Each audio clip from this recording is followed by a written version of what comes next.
when a youth dies, is it possible now?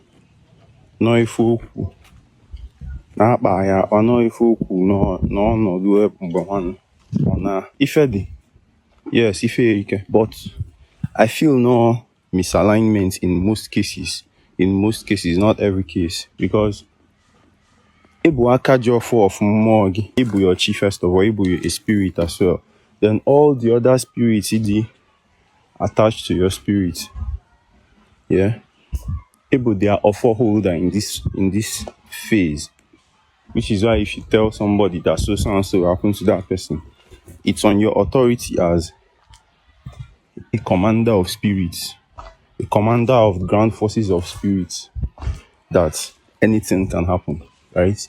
When you say so. So na mmadụ bịa n'ụwa nwa ikolobịa mụta ụmụ na-emago na-agba mbọ na-apịkọ o wee gbabilu. Are those children supposed to train themselves?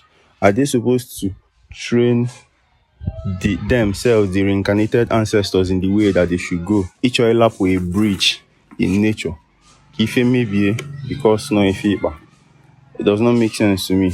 Kama if an Afukalibu maybe Ndi Fana Ndi Otu fa Ndi Ndi Otu fa nkete Ndi Umuife ma Banja Ndi Otu ewe dugide onye ahụ, especially onye fiam nnukwu ozu, big man, big woman.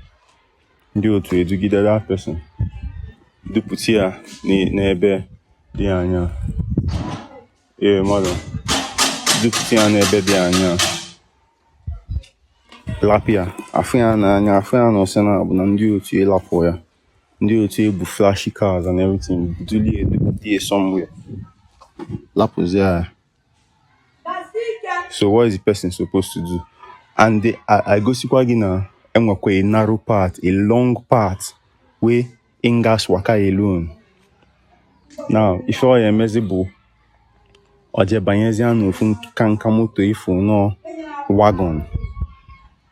wagon we azu ya akuchi. If you go. So me I no feel say in most cases, in most cases no onye wanna say no below mgba corner. Kama no if you that in most cases no misalignment. Amalo Mmuo, amalo your power. Because as a kajo feeble, no voice will be fair. It's a funny kanya no dia. Because in one and one, I got one yakwa ibu ni kenga na. If I na adroma. Eko kwana kifere man. Na madu yali.